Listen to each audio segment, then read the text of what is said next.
¿Qué sabe usted de que los museos no exhiben las obras originales, que éstas se resguarden y el público le presentan copias exactas? No. Existe la obligación absoluta de señalar cuando estás presentando una copia, porque hay una cadena de resguardo de los originales constantemente. Es de esas ideas absolutamente conspiranoicas ridículas.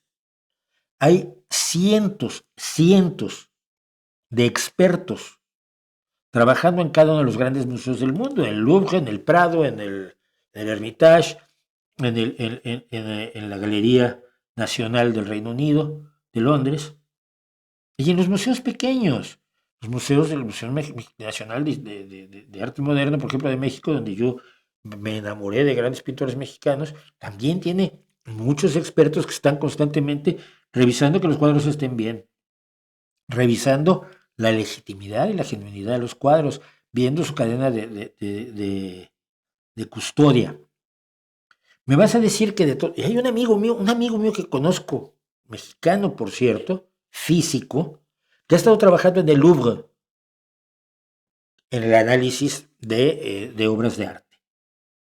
Está encantado de la vida, porque antes tenía otros trabajos, era profesor incluso, y luego consiguió trabajo en el Louvre.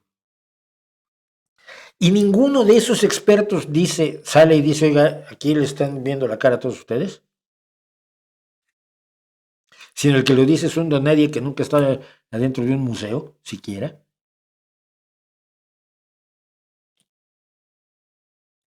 Esa idea de las grandes conspiraciones donde millones de personas están de acuerdo es estúpida. Acuérdate siempre que un secreto solo se puede mantener entre dos personas y si uno de ellos está muerto. Si no, a la larga todo se sabe. Y más cosas de esa dimensión brutal que estás planteando. Así que cuando yo voy a ver el Jardín de las Delicias, que lo voy a ver cada vez que voy a Madrid, estoy viendo una reproducción y nadie de los responsables de eso los que han tenido la custodia de eso desde el medievo cuando lo pintó Hieronymus Bosch, nadie ha dicho, les estamos viendo la cara. Les están viendo la cara, cuidado ustedes. Ninguno de ellos es honesto.